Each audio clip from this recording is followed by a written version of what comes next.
दोस्तों, एक गौ माता ने बताया कि मर्दों को महिलाओं की एक चीज कभी भी नहीं चाटनी चाहिए और ना ही छखनी चाहिए, क्योंकि इसका परिणाम बहुत ही भयंकर होता है और इसका बहुत बड़ा पाप लगता है। गौ माता ने बताया है कि इससे व्यक्ति की मृत्यु भी हो सकती है और उसे ऐसी बीमारी लग जाती है जिसका कभी इलाज नहीं होता। नमस्कार दोस्तों, आप लोग का स्वागत है हमारे YouTube चैनल मोक्ष प्रवाह में। दोस्तों, यह बात आपको भले ही गंदी लगे, परंतु सच यही है, जिसने भी इन चीजों को छका है उन्हें इसका खामियाजा भुगतना ही पड़ता है। दोस्तों, साथ ही हम आज के इस वीडियो में ये जानेंगे कि मनुष्य कौन से पाप के कारण जीवन भर गरीब रहता है और उसके घर में कभी भी माता लक्ष्मी का प्रवेश नहीं करती है। तो दोस्तों, आज मैं आप लोगों के लिए एक महत्वपूर्ण और ज्ञानवर्धक कथा लेकर आया हूं। यह कहानी हमें बहुत ही अनमोल सीख देने वाली है, इसलिए आपसे निवेदन है कि इस कहानी को अंत तक जरूर सुनें, क्योंकि आधा अधूरा जानविष के समान होता है। और अगर आप लोग हमारे चैनल मोक्ष प्रवाह में नए हो तो चैनल को सब्सक्राइब करके कमेंट में हर हर महादेव अवश्य लिखें। तो दोस्तों, एक समय की बात है, एक बार नारद मुनि जी नारायण नारायण करते हुए भगवान विष्णु के पास पहुंचते हैं। वहां पहुंचते ही नारद जी ने भगवान विष्णु जी को सादर नमस्कार करते हुए कहते हैं कि हे प्रभु, इस तुच्छ से प्राणी का नमस्कार स्वीकार कीजिए। जिस पर विष्णु भगवान उनका नमस्कार स्वीकार करते हुए कहते हैं कि हे महर्षि नारद, आज आप इतने दिनों पश्चात यहां मेरे पास कैसे आए? अवश्य ही कोई महत्वपूर्ण और जटिल कार्य होगा। नारद मुनि जी कहते हैं कि हे प्रभु, मेरे मन में एक जटिल प्रश्न गूंज रहा है जिसका समाधान मैं आपसे चाहता हूं। आगे विष्णु भगवान कहते हैं कि हे नारद मुनि, आपके मन में जो भी प्रश्न है वह निसंकोच होकर पूछिए, मैं आपका प्रत्येक प्रश्न का उत्तर अवश्य दूंगा। जिस पर नारद जी कहते हैं कि हे प्रभु, मुझे आपसे यह जानना है कि स्त्रियों की ऐसी कौन सी चीज है जिसे मनुष्य को नहीं चाटना या छखना चाहिए। यदि कोई पुरुष इसे एक भी बार यदि छख या चाट लेता है तो उसके घर में कभी भी माता लक्ष्मी निवास नहीं करती। और ऐसा कौन सा पाप है जो मनुष्य जीवन में यदि एक भी बार करता है तो उसके जीवन में हमेशा गरीबी बनी रहती है और उसके घर में माता लक्ष्मी जी निवास नहीं करती। आगे विष्णु भगवान कहते हैं कि हे नारद मुनि, आज तुमने एक बहुत ही कल्याणकारी प्रश्न पूछा है जिसे जानने से मनुष्य के जीवन का कल्याण हो जाता है। यह एक बहुत ही महत्वपूर्ण प्रश्न है जिसे हर एक व्यक्ति को अपने जीवन में अपनाना चाहिए और करना चाहिए। यदि कोई भी व्यक्ति इस चीज को अपनाता है तो वह कभी भी गरीब नहीं रहता। नारद मुनि जी कहते हैं कि हे प्रभु, किंतु वह कौन सी चीज है जिसे अपने से कोई भी व्यक्ति कभी गरीब नहीं रहता? आगे विष्णु भगवान कहते हैं कि हे नारद मुनि, मैं तुम्हें यह एक कहानी के माध्यम से बताता हूं। इस कहानी को पूरा ध्यान लगाकर सुनना, क्योंकि आधा अधूरा ज्ञान कभी किसी का साथ नहीं देता। नारद मुनि जी आगे कहते हैं कि हे प्रभु, आप वह कहानी सुनाना आरंभ कीजिए, मैं उस कहानी को पूरा अवश्य सुनूंगा। आगे विष्णु भगवान कहानी सुनाना आरंभ करते हैं और कहते हैं कि एक गांव में एक गरीब ग्वाला रहता था जिसका नाम रामू था। उसका जीवन बेहद कठिनाई से गुजरता था। वह सदैव उदास रहता था। रामू बहुत ही मेहनती था और वह अपने काम और गायों से बहुत प्यार करता था। उसकी गाय भी उसका सबसे बड़ा सहारा थी। ग्वाले के पास कुछ गायें थीं, जिनमें से एक गाय का नाम लाली था। वह गाय सबसे ज्यादा खास थी। गहरे सफेद रंग का था और उसका स्वभाव बाकी गायों से थोड़ा अलग था। रामू उसे बहुत प्यार करता था और उसका ख्याल बड़े मन से रखता था और उसकी देखभाल भी अच्छे से करता था। ग्वाला हर दिन अपनी गायों को जंगल में चराने ले जाता था। उसने देखा कि लाली गाय अक्सर अपने झुंड से अलग हो जाती है और रोज रोज अकेले कहीं चली जाती है। यह देखकर रामू बहुत परेशान हो गया। वह सोचने लगा कि लाली आखिर रोज कहां जाती है। एक दिन उसने सोचा कि क्यों ना लाली का पीछा करके देखो कि लाली रोज कहां जाती है। उसने लाली का पीछा करने का फैसला किया। वह चुपचाप लाली के पीछे पीछे चलने लगा। लाली जंगल के एक कोने में जाती थी जहां एक पवित्र शिवलिंग स्थापित थी। रामू ने देखा कि लाली अपने थन से दूध टपकाकर शिवलिंग पर चढ़ा रही है। रामू यह देखकर आश्चर्यचकित रह गया। उसने सोचा कि यह कोई साधारण गाय नहीं है, बल्कि भगवान शिव की सच्ची भक्त है। लाली की भक्ति से भगवान शिव प्रसन्न हो गए। एक दिन जब लाली शिवलिंग पर दूध चढ़ा रही थी, तभी भगवान शिव वहां प्रकट हुए। उनके दर्शन से पूरा जंगल रोशनी से भर गया। भगवान शिव ने लाली से कहा, हे गौ माता, मैं तुम्हारी भक्ति से बहुत प्रसन्न हूं। बताओ, तुम्हें मुझसे क्या वरदान चाहिए? लाली गाय ने सिर झुकाकर विनम्रता से कहा, हे प्रभु, मुझे तो आपसे कुछ नहीं चाहिए, लेकिन मेरा मालिक, मेरा ग्वाला बहुत गरीब है। कृपया उसे धन और सुख शांति दें।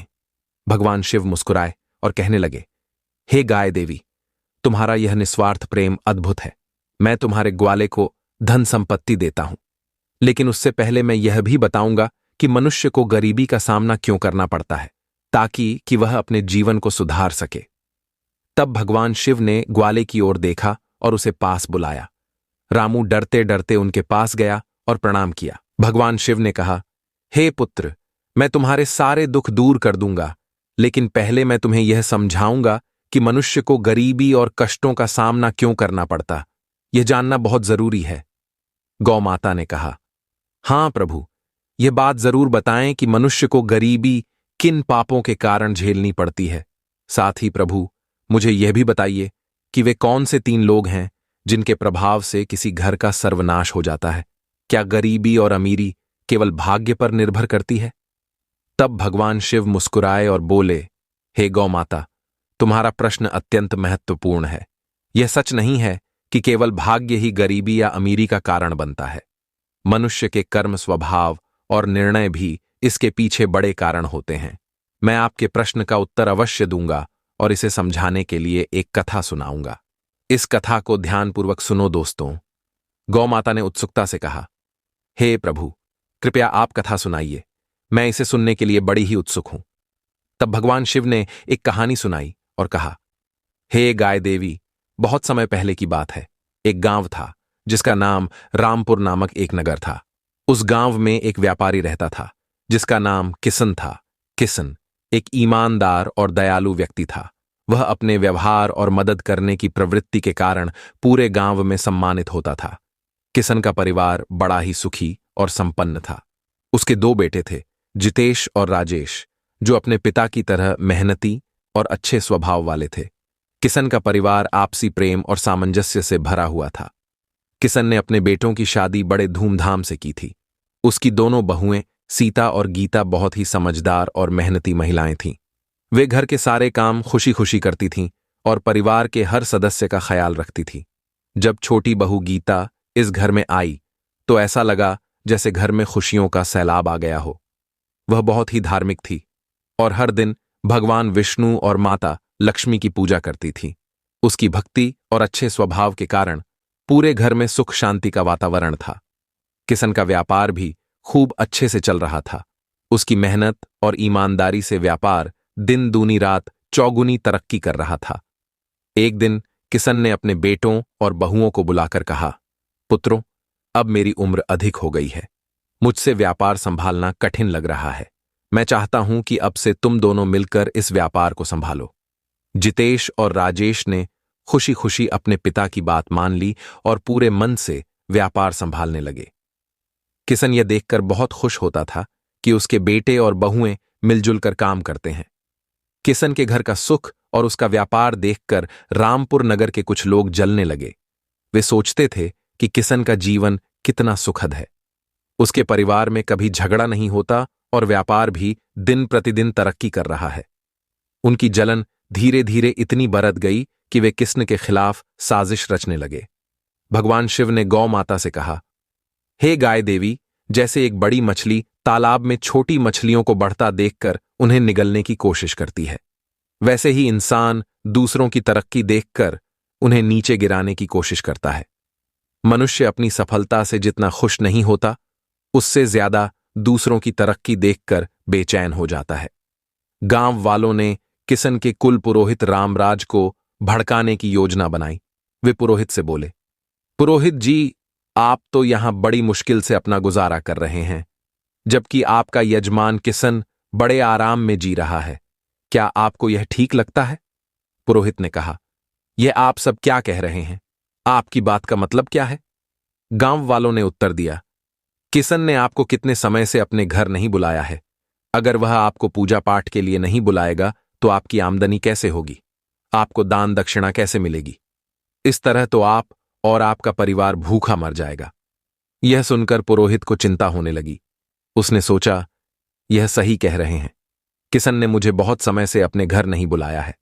उनका जीवन तो सुखी है, लेकिन मेरा जीवन कठिनाइयों से गुजर रहा है। फिर वह अपने गुरु के पास गया और अपनी समस्या बताई। उसने कहा, हे गुरुदेव, मेरा जीवन मेरे यजमान पर निर्भर है। यदि वे मुझे पूजा पाठ के लिए नहीं बुलाएंगे तो मेरा और मेरे परिवार का क्या होगा? गुरु ने उसकी बात सुनकर कहा, चिंता मत करो पुत्र, किशन के घर की खुशियों का मुख्य कारण उसकी छोटी बहू गीता है।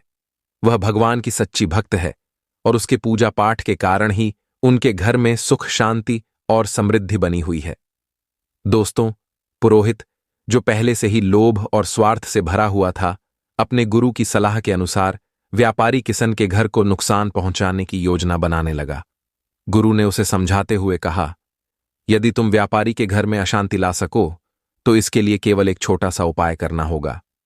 व्यापारी के घर से पीतल का लौटा लाकर अपने घर में रख देना होगा, क्योंकि उसके घर की लक्ष्मी उसी पीतल के लोटे में बसती है। यदि उसके घर की लक्ष्मी तुम्हारे घर आ जाएगी तो वह धीरे धीरे कंगाल होने लगेगा। मुसीबतें उसे घेर लेंगी और जैसे ही वह परेशान होगा वह खुद तुम्हें बुलाकर पूजा पाठ करवाएगा। पुरोहित ने गुरु की बात मानकर धन्यवाद किया और अपने घर लौट आया। अगले दिन सुबह सुबह वह स्नान ध्यान करके सीधे व्यापारी किशन के घर पहुंचा। किशन उस समय आराम कर रहा था। पुरोहित की आवाज सुनकर वह बाहर आया और अपने कुल पुरोहित को देखकर अत्यंत प्रसन्न हुआ। उसने तुरंत उनका स्वागत किया और कहा, आइए पुरोहित जी, इतने दिनों बाद आपके दर्शन हो रहे हैं। सब कुशल से तो हैं? पुरोहित ने मुस्कुराकर कहा, हां भैया, सब ठीक है। बस इधर से गुजर रहा था तो सोचा आपसे मिलता चलूं। फिर वह उस किशन व्यापारी से मीठी मीठी बातें करने लगा। कुछ समय बाद उसने कहा, व्यापारी जी, मुझे प्यास लग रही है। क्या आप मुझे थोड़ा पानी पिला सकते हैं? किशन तुरंत पानी लेने के लिए अपने घर के अंदर गया। तभी पुरोहित ने आवाज देकर कहा, अरे किशन, पानी पीतल के लोटे में लेकर आना। किशन ने हंसते हुए कहा, जैसा आप चाहे पुरोहित जी, मैं वैसा ही पानी लेकर आऊंगा। किशन अंदर जाकर पीतल का लोटा लेने ही वाला था कि उसकी छोटी बहू गीता ने उसे देख लिया। गीता बहुत ही चतुर और समझदार थी। उसे वास्तुशास्त्र का भी ज्ञान था। उसने तुरंत अनुमान लगाया कि कुछ गड़बड़ है। गीता ने कहा, पिताजी, यह लौटा मुझे थोड़ी देर के लिए दे दीजिए, मैं इसे अभी वापस कर दूंगी। किशन ने लौटा उसे दे दिया। गीता ने उस लोटे का पानी निकालकर गौ माता को पिला दिया। इसके बाद उसने लोटे में नया पानी भरकर अपने ससुर को लौटा दिया। किशन ने वह पानी पुरोहित को दिया। पानी पीने के बाद पुरोहित ने कहा, यह लौटा बहुत सुंदर है, क्या आप इसे मुझे दे सकते हैं? किशन ने हंसते हुए कहा, पुरोहित जी, यह तो बहुत छोटी बात है, आप इसे अपने साथ ले जाइए। पुरोहित लौटा लेकर मन ही मन बहुत प्रसन्न हुआ। उसने सोचा, आज मैंने व्यापारी के सुख चयन पर हमला कर दिया है। अब उसके घर में अशांति और व्यापार में हानि शुरू होने लगेगी। पुरोहित अपने घर लौट आया और उस लौटे को अपने घर के एक कोने में रख दिया। अब वह बेसब्री से उस दिन का इंतजार करने लगा जब व्यापारी किशन उसे पूजा पाठ करवाने के लिए बुलाएगा। दिन बीतते गए, लेकिन 20 दिन बाद भी व्यापारी किशन की ओर से कोई बुलावा नहीं आया। व्यापारी का घर पहले की तरह ही सुख शांति और समृद्धि से भरा हुआ था। आखिरकार पुरोहित ने हार मानकर फिर से अपने गुरु के पास जाने का निर्णय लिया। उसने गुरु से कहा, हे गुरुदेव, मैंने आपके निर्देशानुसार पीतल का लौटा व्यापारी के घर से मंगाकर अपने घर में रख लिया है, लेकिन 20 दिन हो गए और उनके जीवन में कोई भी समस्या नहीं आई। उनका घर तो पहले की तरह सुखी और संपन्न है। गुरु ने आंखें बंद करके ध्यान लगाया और अपनी दृष्टि का उपयोग करके स्थिति की जांच की। कुछ समय पश्चात उन्होंने कहा, मैंने पहले ही कहा था कि व्यापारी की छोटी बहू गीता बहुत चतुर है। उसने तुम्हारे षड्यंत्र को भांप लिया था। जब व्यापारी तुम्हारे लिए पानी लेकर आ रहा था, तभी उसने वह लौटा अपने ससुर से ले लिया और उसमें का पानी गौ माता को पिला दिया। इसी कारण उनके घर की सुख शांति अभी भी बनी हुई है और तुम्हारी योजना विफल हो गई है। निराश होकर पुरोहित ने कहा, तो अब मैं क्या करूं? गुरुदेव, गुरुजी ने मुस्कुराते हुए कहा, चिंता मत करो, बस इस बार तुम व्यापारी से उसकी गौ माता मांग लो।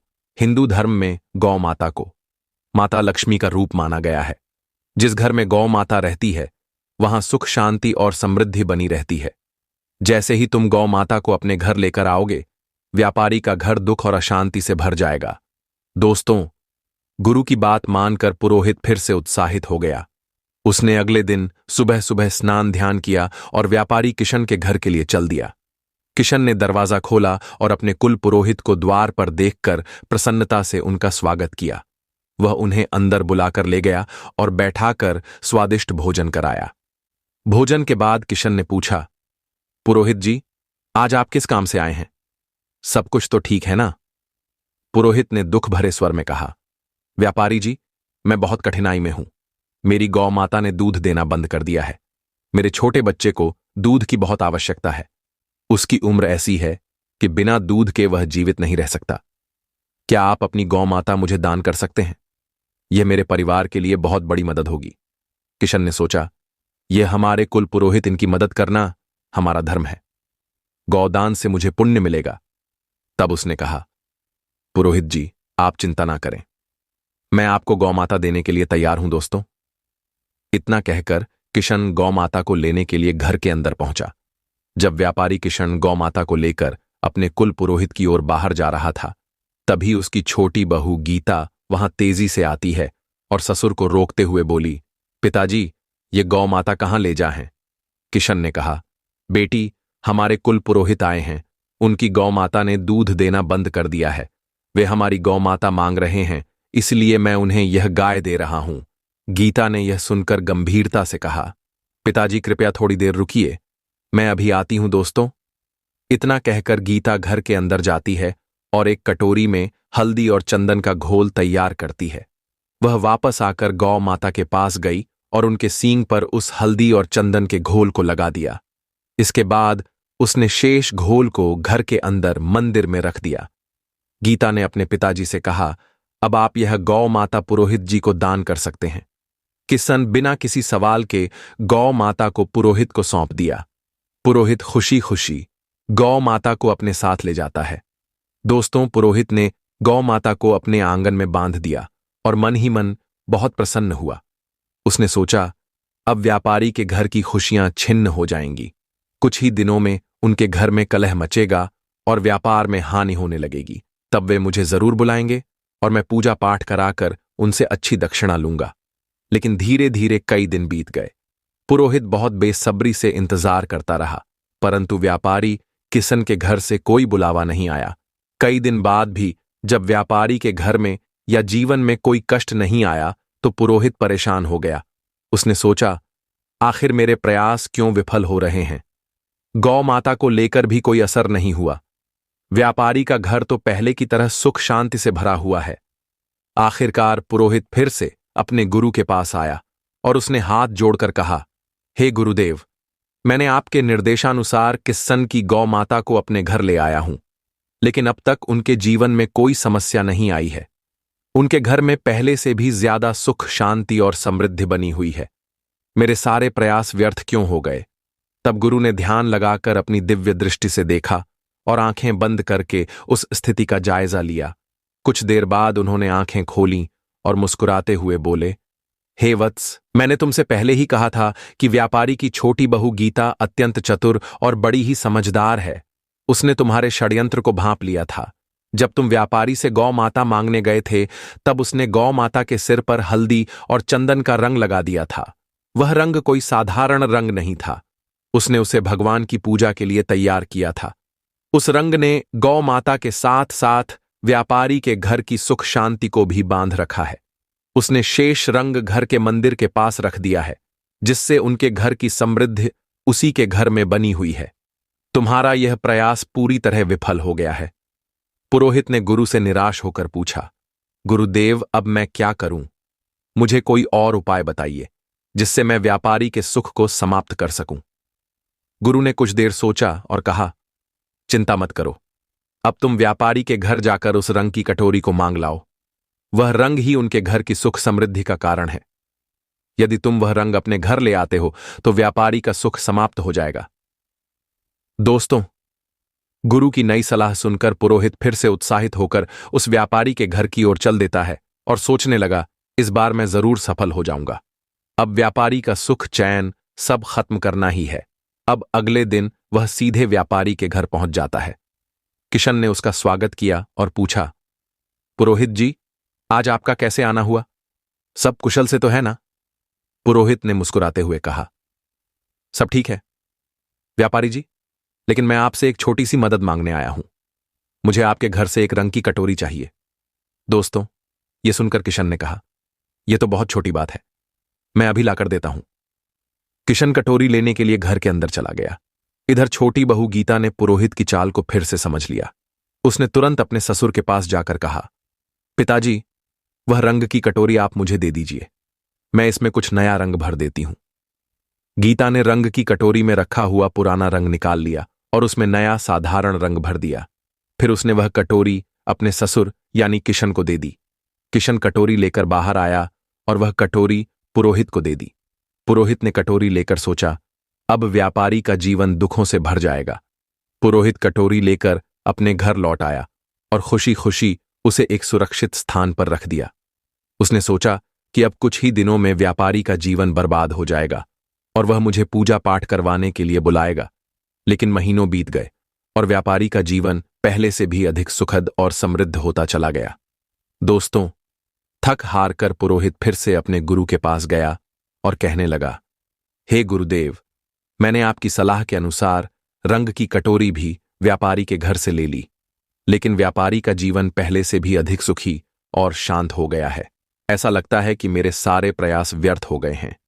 गुरु ने अपनी दिव्य दृष्टि से व्यापारी के घर की ओर देखा और बोले, इस व्यापारी की छोटी बहू बहुत बुद्धिमान और दूरदर्शी है।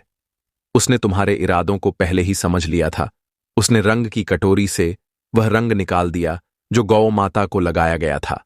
इसीलिए व्यापारी का सुख और समृद्धि अब भी उसके घर में बनी हुई है। गुरु ने आगे कहा, जब तक वह छोटी बहू व्यापारी के घर में रहेगी, तुम उसका कुछ भी नहीं बिगाड़ सकते। अब तुम्हें किसी भी तरह से उसे उस घर से बाहर निकालना होगा, तभी तुम अपने इरादों में सफल हो पाओगे। दोस्तों, पुरोहित ने सोचा, अब मुझे इस बहू को घर से निकालने के लिए कोई बड़ी योजना बनानी होगी। जब उसने यह देखा कि व्यापारी के सुखमय जीवन को खत्म करने के उसके पिछले सभी प्रयास असफल हो गए हैं, तो उसने एक और चालाकी भरी योजना बनाई। वह व्यापारी किशन के घर यह सोचकर चला गया कि अब वह उनके परिवार में फूट डालकर छोटी बहू गीता को घर से बाहर निकाल देगा। अगले दिन पुरोहित चिंतित मुद्रा में किशन के घर पहुंचा। उसकी गंभीर और परेशान शक्ल देखकर किशन ने पूछा, अरे पुरोहित जी, क्या बात है? आज आप इतने चिंतित क्यों लग रहे हैं? सब कुशल से तो है ना? पुरोहित ने गंभीर स्वर में कहा, व्यापारी महोदय, आपके घर पर बहुत बड़ा संकट मंडरा रहा है। यदि आप समय रहते इसे दूर नहीं करेंगे तो आपका सुखमय जीवन बर्बाद हो जाएगा। आपके बेटों को व्यापार में बड़ा नुकसान होने वाला है और आपके परिवार पर विपत्तियों का पहाड़ टूटने वाला है। यह सुनकर किशन घबरा गया। उसने चिंतित स्वर में पूछा, पुरोहित जी, यह आप क्या कह रहे हैं? कृपया संकट से बचने का कोई उपाय बताइए। आप हमारे कुल पुरोहित हैं, जो भी आप कहेंगे मैं अवश्य करूंगा। पुरोहित, जो अब अपने षड्यंत्र को सफल होते देख रहा था, मन ही मन प्रसन्न हो गया। उसने गंभीरता से कहा, व्यापारी जी, यह संकट आपकी छोटी बहू के कारण है। जब तक वह इस घर में रहेगी, आपके परिवार का दुर्भाग्य समाप्त नहीं होगा। मेरी सलाह है कि आप उसे घर से तुरंत निकाल दें। किशन को पहले तो इस बात पर विश्वास नहीं हुआ। उसने कहा, पुरोहित जी, मेरी छोटी तो बहुत अच्छी है। वह न कि केवल मेरी सेवा करती है, बल्कि पूरे परिवार का भी ख्याल रखती है। वह हमारे परिवार के लिए संकट कैसे बन सकती है? पुरोहित ने गहरी सांस लेते हुए कहा, व्यापारी जी, मैं आपकी बात समझता हूं, लेकिन कई बार जो चीजें हमें दिखती हैं वे असली वजह नहीं होती। मैंने अपनी साधना और ज्योतिष विद्या से देखा है कि जब तक वह बहू इस घर में है, आपके परिवार का दुर्भाग्य समाप्त नहीं होगा। किशन, जो पहले से ही पुरोहित की बातों से प्रभावित था, अब पूरी तरह से उसकी चाल में फंस चुका था। उसने पूछा, पुरोहित जी, यदि आपकी बात सच है तो मुझे क्या करना चाहिए? पुरोहित ने उत्तर दिया, व्यापारी जी, समय व्यर्थ मत कीजिए। जितनी जल्दी हो सके अपनी छोटी बहू को घर से निकाल दीजिए। यही इस संकट से बचने का उपाय है दोस्तों। यह कहकर पुरोहित मन ही मन प्रसन्न हुआ और अपने घर लौट गया। इधर किशन इस स्थिति से अत्यंत उदास हो गया। उसने सोचा, गीता तो बहुत ही अच्छे स्वभाव की बहू है, वह हमेशा पूरे परिवार का ख्याल रखती है, मैं उसे कैसे घर से निकाल सकता हूं। लेकिन अगर वह परिवार के लिए संकट है तो मुझे यह कठोर निर्णय लेना ही पड़ेगा। किशन यह सोचते हुए अपनी छोटी बहू रीता के पास गया और दुखी मन से कहा, बेटी, मुझे यह कहते हुए बहुत दुख हो रहा है, लेकिन तुम्हें आज इस घर को छोड़कर जाना होगा। पुरोहित जी ने कहा है कि तुम्हारे कारण हमारे परिवार पर बहुत बड़ी विपत्ति आने वाली है। गीता यह सुनकर घबरा गई, लेकिन उसने तुरंत समझ लिया कि यह सब पुरोहित की साजिश है। उसने नम्रता से उत्तर दिया, पिताजी, यदि यही आपकी इच्छा है तो मैं यह घर छोड़ने के लिए तैयार हूं। जब किशन का छोटा बेटा राजेश यह सब देखता है तो वह गुस्से और दुख से भर जाता है। उसने अपने पिता से कहा, पिताजी, यदि मेरी पत्नी को इस घर में जगह नहीं मिल सकती तो मैं भी इस घर में नहीं रह सकता। मैं अपनी पत्नी के साथ चला जाऊंगा। राजेश ने बिना किसी झिझक के यह निर्णय लिया और अपनी पत्नी गीता के साथ घर छोड़कर चला गया। दोनों शहर चले गए, जहां उन्होंने एक छोटे से किराए के मकान में रहना शुरू किया। राजेश बहुत ही मेहनती और ईमानदार था। उसने शहर में रहकर एक छोटा सा व्यापार शुरू किया। गीता ने हर कदम पर अपने पति का साथ दिया। उसकी समझदारी और राजेश की मेहनत के कारण उनका व्यापार तेजी से बढ़ने लगा। कुछ समय बाद वे इतने संपन्न हो गए कि उन्होंने शहर में अपना खुद का घर खरीद लिया। इधर व्यापारी का घर पुरोहित की चालों के कारण बर्बादी की कगार पर आ गया। घर में हर दिन झगड़े और कलह होने लगे।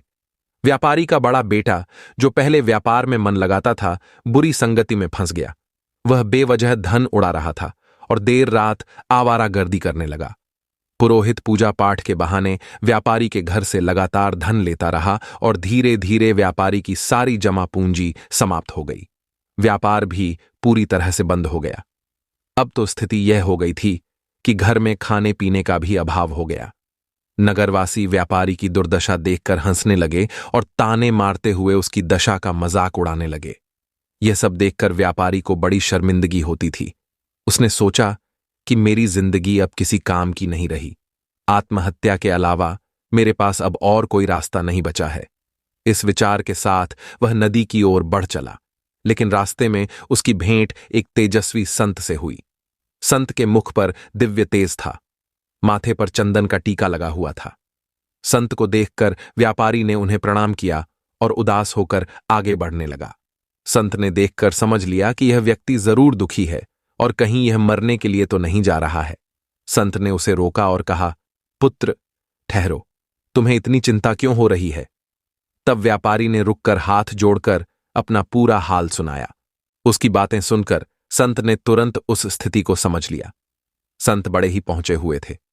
वह कहने लगे, पुत्र, तुम्हारे जीवन में सभी परेशानियां उसी दिन से आनी शुरू हुई जब तुमने अपनी छोटी बहू गीता को घर से निकाल दिया था। दोस्तों, उस महात्मा ने व्यापारी से कहा, हे पुत्र, तुम्हारे घर में यह संकट उसी दिन से शुरू हुआ है जब तुमने अपनी छोटी बहू को घर से निकाला है। तुम्हें पता नहीं था कि वह छोटी बहू साक्षात लक्ष्मी का रूप थी। उसकी भगवान के प्रति बड़ी ही निष्ठा और नित्य पूजा पाठ करने वाली थी। तुम्हारे घर में सुख समृद्धि उसी की वजह से थी। दोस्तों, महात्मा की बात सुनकर व्यापारी को अपनी भूल का एहसास होता है। किशन अपने आप को बहुत कोसता है और अपने किए पर पछताता है। उसे रात भी नींद नहीं आई। उसने सोचा कि मैं कल ही शहर जाकर अपने बेटे और बहू से माफी मांगूंगा। वह अगले दिन तुरंत शहर जाता है और अपने छोटे पुत्र के घर पहुंचकर अपनी बहू के आगे हाथ जोड़कर क्षमा मांगता है और बोला, बहू, मुझे माफ कर दो। मैंने उस दुष्ट पुरोहित की बातों में आकर तुम्हें घर से निकाल दिया, लेकिन सच्चाई यह है कि तुम हमारे परिवार की लक्ष्मी हो। जब तक तुम घर में थी तो घर में सुख शांति बनी हुई थी, लेकिन तुम्हारे जाने के बाद से हमारा घर क्लेश और दुखों से घिर गया है। हमारा व्यापार पूरी तरह से ठप हो चुका है। दोस्तों, अपने ससुर की यह बातें सुनकर छोटी बहू गीता ने हाथ जोड़कर कहा, पिताजी, आप चिंता ना करें, मैं तुरंत घर लौटती हूं। यह घर भी मेरा है और वह घर भी मेरा है। मैं पहले ही समझ चुकी थी कि पुरोहित ने हमें बाहर करने के लिए ही यह जाल रचा था। दोस्तों, फिर वह अपने ससुर और अपने पति के साथ खुशी खुशी अपने घर लौट आती है। कहते हैं मित्रों, इस संसार में कुछ लोग ऐसे होते हैं जो दूसरों की खुशियों से जलते हैं और उन्हें बर्बाद करने का हर समय प्रयास करते रहते हैं। लेकिन यह हम पर निर्भर करता है कि हम किसकी बातों का भरोसा करें और किसकी नहीं, कैसे निर्णय लें। यदि हम गलत लोगों की बातों में आकर अपने ही परिवार को तोड़ेंगे तो निश्चित रूप से हमारा घर बर्बाद हो जाएगा और हमारी स्थिति बड़ी ही दयनीय हो जाएगी। छोटी बहू के घर लौटने के कुछ दिनों बाद धीरे धीरे व्यापारी का घर और व्यापार सब कुछ ठीक से फिर से चलने लगा। उसका परिवार एक बार फिर से सुख शांति से भर गया। घर में फिर से पुरानी खुशियां लौट आईं और व्यापारी ने अब समझ लिया कि एकता से ही परिवार की नींव को मजबूत रखते हैं। दोस्तों, इधर भगवान शिव ने गौमाता से कहा, हे गाय देवी, अब मैं आपको एक और बहुत ही महत्वपूर्ण बात बताने जा रहा हूं। आप इसे ध्यान से सुनो। जिस घर में 3 प्रकार के लोगों की बात मानी जाती है, उस घर का सत्यानाश निश्चित है। तब गौमाता ने आदरपूर्वक पूछा, हे प्रभु, कृपया बताइए कि वे 3 लोग कौन हैं। तब भगवान शिव कहते हैं, हे देवी, जिस घर में अहंकारी और दुष्ट स्वभाव वाले व्यक्ति की बात सुनी जाती है, वहां निश्चित रूप से विनाश होता है। अहंकारी व्यक्ति अपने स्वार्थ और गलत सोच के कारण घर का वातावरण अशांत कर देता है। ऐसे व्यक्ति की सलाह हमेशा परिवार में फूट डालती है और सुख शांति को नष्ट कर देती है। जिस घर में लालची, कुटिल और अनैतिक आचरण वाली स्त्री का प्रभाव होता है, वहां कभी धन नहीं टिकता है। ऐसी स्त्री घर को भौतिक सुख सुविधाओं से पीछे धकेल देती है, लेकिन नैतिक और सच्चाई को भूल जाती है। माता लक्ष्मी ऐसे घर में कभी प्रवेश नहीं करती और वह घर सदैव दरिद्र बना रहता है। जिस घर में बाहरी व्यक्तियों की बात को अधिक महत्व दिया जाता है और घर उन्हीं के अनुसार चलता है, तो वह घर बर्बाद हो जाता है। बाहरी लोग परिवार के भले बुरे को समझे बिना अपनी राय देते हैं और उन पर विश्वास करने से परिवार के अंदर आपसी विश्वास और एकता टूट जाती है। भगवान शिव कहते हैं, हे देवी, इन 3 प्रकार के व्यक्तियों की बात मानने से घर नष्ट हो जाता है। परिवार को हमेशा आपसी विश्वास और समझदारी के साथ चलना चाहिए। गौ माता ने पूछा, हे प्रभु, आपने यह भी कहा था कि मनुष्य किस पाप के कारण गरीब या अमीर बनता है। कृपया मुझे इस बात को भी विस्तार से बताइए। तब भगवान शिव कहते हैं, हे गाय देवी, यह एक गहरी बात है। मनुष्य की गरीबी और अमीरी उसके कर्मों और विचारों पर निर्भर करती है। गीता में भगवान कृष्ण ने कहा है कि मनुष्य को अपने विवेक, परिश्रम और बुद्धि पर कभी भी संदेह नहीं करना चाहिए। उसे सच्चाई और धर्म के मार्ग पर चलते निरंतर कर्म करते रहना चाहिए। जो व्यक्ति अपने आप पर विश्वास नहीं करता, अपने कर्मों से भागता है और असत्य का साथ देता है, वह कभी भी सफल नहीं हो सकता। ऐसे व्यक्ति का जीवन गरीबी के दलदल में फंसा रहता है। जो व्यक्ति सच्चाई, ईमानदारी और निरंतर प्रयास में विश्वास रखता है, वह अपनी गरीबी को दूर कर सकता है। गरीबी और अमीरी जीवन के 2 पहलू हैं। सच्चाई और कर्म का पालन करने वाला व्यक्ति निश्चित रूप से गरीबी के अंधकार से बाहर निकलता है और जीवन में सफलता प्राप्त करता है। गौ माता ने भगवान शिव की बातें बड़े ही ध्यान से सुनी और भावुक होकर बोली, हे प्रभु, आपकी इस अद्भुत कथा को सुनकर मैं धन्य हो गई हूं। आपने जीवन का सच्चा मार्ग दिखा दिया है। अब मैं इस ज्ञान को सभी जीवों के कल्याण के लिए उन्हें भी सुनाऊंगा। आपने मुझे आज धनवान बना दिया। और आगे गौ माता कहा, हे कहती हट की हे गाय देवी, यह ज्ञान हर उस व्यक्ति को लाभ देगा जो इसे ध्यानपूर्वक सुनेगा और अपने जीवन में अपनाए। तो दोस्तों, यह कथा हमें यह सिखाती है कि अहंकार, लालच और बाहरी व्यक्तियों की बातों पर निर्भरता से बचे सच्चाई, ईमानदारी और निरंतर कर्म का अनुसरण करें। अपने विवेक और परिश्रम पर विश्वास रखें। परिवार की एकता और समझदारी को बनाए रखें। दोस्तों, इस ज्ञानवर्धक कथा का सार यही है कि सच्चाई, धर्म और कर्म से ही जीवन की सच्ची सफलता प्राप्त होती है। मित्रों, आज की वीडियो में बस इतना ही। मित्रों, भगवान भोलेनाथ का आशीर्वाद पाने के लिए कमेंट बॉक्स में ओम नमः शिवाय अवश्य लिखें और वीडियो पसंद आई हो तो वीडियो को लाइक और चैनल को सब्सक्राइब करके बेल नोटिफिकेशन को ऑल पर सेलेक्ट अवश्य करें मिलते नेक्स्ट वीडियो में, तब तक के लिए आप सभी को बहुत बहुत धन्यवाद। हर हर महादेव। जय श्री कृष्णा।